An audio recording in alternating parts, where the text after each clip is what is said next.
I want to talk about two things today, and that is breakfast and intermittent fasting.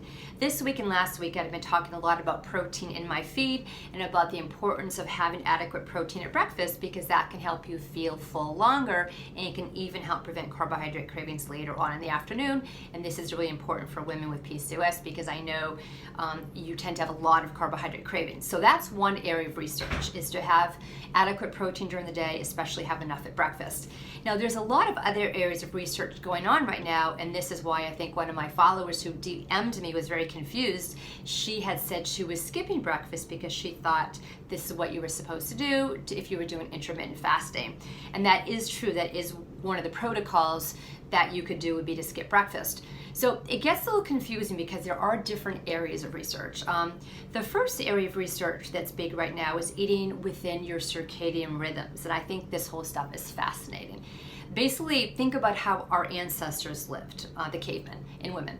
They would get up when the sun came up, they would eat during the day, and when the sun went down, they would go to bed, and they didn't keep eating like we do. They weren't watching Netflix at 11 o'clock at night having snacks.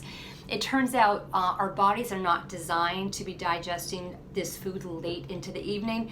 We have a sleep cycle and a wake cycle, and when we're in the sleep cycle, which kind of starts when it starts to get dark, our bodies don't do as well with all that food, and it can raise triglycerides more, and you make more insulin, stuff that we don't want.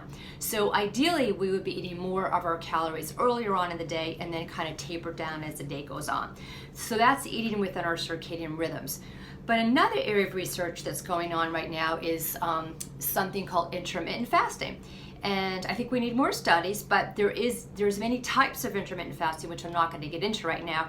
But one type I'm really interested in is called time-restricted eating. And that's when you eat within a certain window of time. You know, it could be within a 12-hour window or a 10-hour window or an 8-hour window.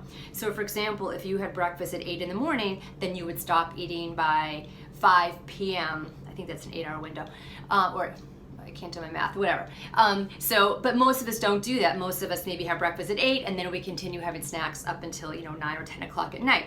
But it turns out when you give your body a rest from not having food, a lot of good things happen.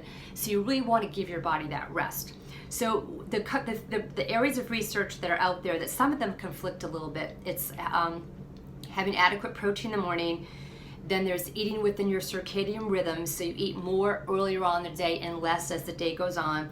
And then the last one is the time-restricted eating. That's when you eat within a certain window of time.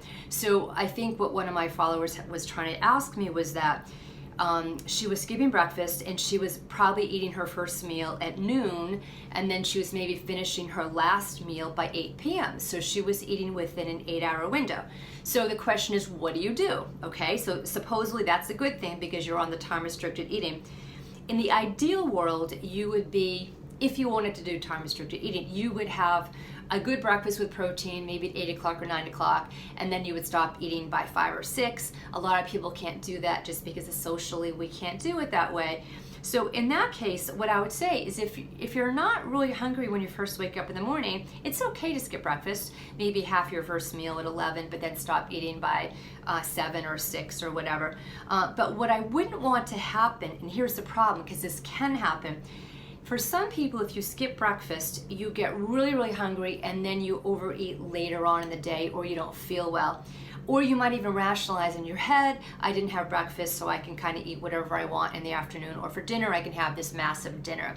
And that's not a great thing because our bodies, like I said before, aren't really meant to handle these huge dinners. So I hope it didn't confuse you more. So what I'm saying basically is, in my opinion, I think most women do better having a breakfast with protein, eating more of your calories during the day, and then try to have a smaller dinner.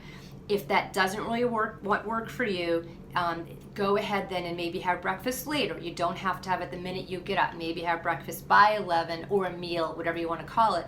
But then try to not eat large amounts of food later on in the day. So I hope that answered your question because it's confusing.